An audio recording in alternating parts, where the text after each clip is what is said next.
Y si te regalaron una o te compraste alguna de estas calas de colores, en este video te voy a estar mostrando los consejos para que la planta siga activa y dando flores como si la estuviera cultivando el productor.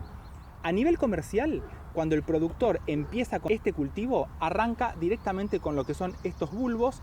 Una vez que se van desarrollando y le dan todas las condiciones óptimas para su desarrollo, tenemos estas plantas espectaculares. Pero el problema está cuando la planta sale de ese invernáculo en donde tuvo todas estas condiciones ambientales óptimas para el desarrollo, y el problema está cuando la planta llega al vendedor final en donde no va a tener las condiciones de humedad. Puede ser también que en esta última etapa el comerciante la esté regando con agua directamente sobre las hojas, y lo peor del caso que esta agua es un agua dura, no es un agua que esté adaptada para que no nos deje sarro. Y otro error es cuando riegan las flores y quedan todas manchadas con sarros.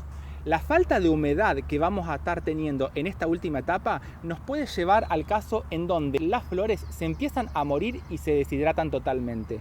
Y un punto final que vamos a estar viendo en este video, que es muy normal que veamos casos en donde tengamos las raíces desnudas como están acá. Y acá tenemos, mirá las hojas, todas las manchas que estamos teniendo del sarro, porque se le estuvieron mojando las hojas con agua de canilla prácticamente y termina quedando de esta forma. Estas que tengo acá atrás las estoy cultivando a partir de bulbo y mira, ni una mancha tiene. Y en el caso que tenga que estar rociándolas para aumentar lo que es la humedad ambiente, se rocía directamente con agua de lluvia o agua destilada para evitar todo este sarro que queda arriba de estas hojas. Ahora, una vez que llegamos a tener esta planta, ¿cómo vamos a eliminar todo lo que son estas manchas de sarro y este exceso? Porque a la larga, si se sigue regando con agua de canilla y se mojan lo que son estas hojas, el sarro puede pasar a ser perjudicial para estas hojas y pueden llegar a tener problemas graves por el exceso de sales que se van a ir acumulando. Para lo que es la limpieza, vamos a estar usando agua de lluvia. La característica principal que tiene es que al ser agua destilada, cualquier tipo de sales que entre en contacto con esta agua se van a estar disolviendo y la vamos a estar eliminando muy rápidamente. Entonces, ¿qué hacemos? Traemos la planta donde tenemos el sarro, y esto es bueno para cualquier tipo de planta en donde veamos este tipo de manchas. Agarramos un algodón y así nomás, con todo el agua que viene cayendo, le empezamos a tirar arriba de la hoja y muy suavemente empezamos a pasar sobre la hoja y a seguirle tirando agua. Porque de esta forma lo que vamos a estar haciendo es, con el raspado apenas y muy suave, vamos a estar ayudando a disolver ese calcio. Y al tirarle agua de nuevo, agua de lluvia, vamos a estar eliminando cualquier exceso de sal. Puede ser que pasado 1 o 2 días la sigamos viendo. Lo que tenemos que seguir es insistiendo hasta que desaparezca.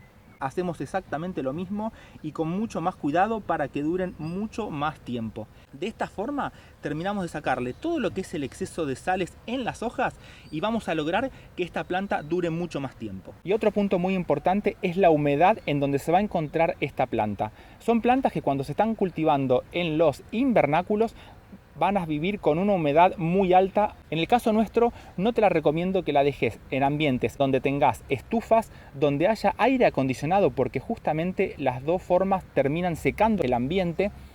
Y un punto importante para saber cuándo te falta humedad, fíjate acá en las puntas cuando se empiezan a poner de esta forma amarillas.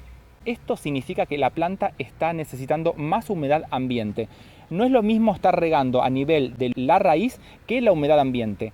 Nosotros podemos tener acá muy buena humedad en el riego, pero si en el ambiente no la estamos teniendo, este es el principal punto para que te estés dando cuenta cuando te está faltando. En este caso, directamente las dos flores terminaron muertas. ¿Y cómo podemos hacer para aumentar esta humedad ambiente? Podés tener algún rociador que cuanto más finito largue esta gota de agua, mucho mejor. Y vamos a estar rociándola directamente así. Y no importa que vaya sobre estas flores, porque al ser agua destilada, agua de lluvia, no nos va a estar dejando depósitos de sarro. En el caso que vos quieras estar sacándole semillas, que lo vamos a ver en un video más adelante, trata de que el agua no llegue adentro de lo que son estas flores para evitar un exceso de humedad ahí adentro. Logrando esta humedad a nivel de lo que son estas hojas, vas a andar súper bien y vas a ver cómo vas a evitar cualquier proceso de deshidratación y la planta va a seguir excelentemente súper bien y para adelante. Vamos a pasar a ver ahora todos los problemas que podemos tener a nivel del sustrato cuando te llegó la nueva planta. Y acá tenemos un caso donde esta raíz quedó puesta directamente ahí afuera.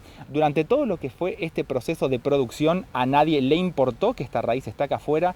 Y todo este sector, el problema que va a estar teniendo es que se va a estar deshidratando. Si te llega de esta forma, enseguida lo que vamos a estar haciendo es tapándola y de esta forma evitar que se deshidrate. Otro punto muy importante que el productor tiene en cuenta al momento de estar cultivando estas plantas es la iluminación. Tenemos que poner estas plantas en un lugar donde tenga muy buena iluminación, pero nunca que les esté dando el sol directo. Puede llegar a ser muy fuerte y puede llegar a quemar la planta. Y la vamos a sacar para ver qué fue lo que le puso este productor a esta planta. Por lo general lo que se le pone es turba, con un poco de algún tipo de compost.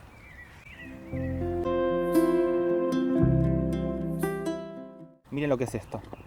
Es impresionante la cantidad de raíces y lo que podemos ver que tiene es prácticamente, a ver acá tenemos parte de compost, que ahora lo vamos a ir a buscar, y después es con mezcla de turba. Turba y compost tiene. Así que ahora te voy a estar mostrando cómo imitamos este sustrato y fíjate, tiene parte de troncos porque justamente este compost estaba inmaduro. Nos vamos a ir a buscar parte de lo que es este compost ahí abajo, porque ahí ya tenemos todo compost formándose para armar este medio de cultivo y estar trasplantándola. Por lo general acá siempre uso todo lo que sean restos de hojas, corriendo un poco. Cuando tenemos así que no diferenciamos lo que es materia orgánica de restos vegetales, ahí lo tenemos maduro completamente. Pero en este caso, como lo vamos a estar usando para lo que son estas calas, nos vamos a estar llevando un poco de la materia orgánica que se está descomponiendo más el compost maduro para ayudar a todo lo que va a ser este armado del sustrato, y a su vez vamos a estar fertilizándolo, que eso es lo más importante. Y para lo que va a ser este preparado, este medio de cultivo que vamos a estar usando, aproximadamente voy a estar poniendo para que tengamos, por un lado, el compost maduro. Lo que nos va a estar dando va a ser la nutrición que vamos a estar dándole a la planta para que ya mismo empiece a alimentarse. Por otro lado, lo que es la parte inmadura del compost, o sea, toda la materia orgánica que tengamos, pedacitos de tronco, de hojas, a medida que vaya pasando el tiempo se va a ir descomponiendo y va a pasar a ser fertilizante a futuro, que eso está espectacular. Más adelante te voy a estar mostrando cómo ponerlos y cómo activarlos a estos bulbos. Ya tenemos la planta acá con las raíces desnudas, las vamos a estar poniendo directamente en una maceta un poco más grande. Siempre hay que tener en cuenta que hay que dejarle aproximadamente un buen colchón de unos 10 centímetros abajo para que todas estas raíces que tenemos acá abajo lleguen a estar sobre lo que es un sustrato y no sobre algo en donde enseguida estén por lo que son los agujeritos abajo y se estén deshidratando. Y otro punto muy importante a tener en cuenta, tampoco te recomiendo estar separando mucho las raíces, porque si las estamos tocando son raíces que se quiebran muy fácilmente. La vamos a estar dejando acá dentro de la maceta para estar tapándola con este sustrato que acabamos de preparar. Vamos a poner un poquito más, no darle mucha presión para evitar quebrar algún tipo de raíz, porque después con el riego vamos a terminar reubicando todo lo que son los pelos absorbentes, raíces primarias, secundarias, terciarias, para que quede de esta forma lo más intacta posible todo el sistema radicular y evitemos la rotura de alguna raíz que puede pasar a ser alguna entrada de patógenos.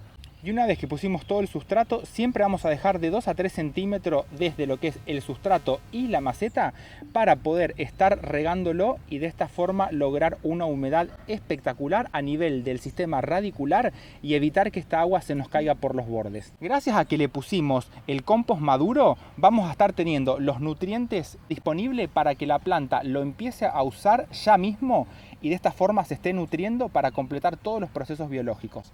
Por otro lado, también le habíamos agregado parte de lo que es el compost inmaduro cuando lo estuvimos cosechando, que el compost inmaduro era parte de materia orgánica que todavía no entró en descomposición, y al estar incorporándoselo, lo que vamos a estar logrando es una fertilización a futuro, porque a medida que se vaya descomponiendo va a pasar a formar parte de la nueva fertilización. Y el otro punto súper importante que también le estuvimos agregando, que fue la fibra de coco, lo que nos va a estar haciendo este componente, nos va a estar dando no solamente lo que es mucha humedad a nivel de lo que son estas raíces, sino que también nos va a estar dando acidez. Y esta acidez es fundamental para todo este tipo de plantas porque nos va a permitir que los nutrientes que estén disponibles en el sustrato, la planta los pueda estar absorbiendo.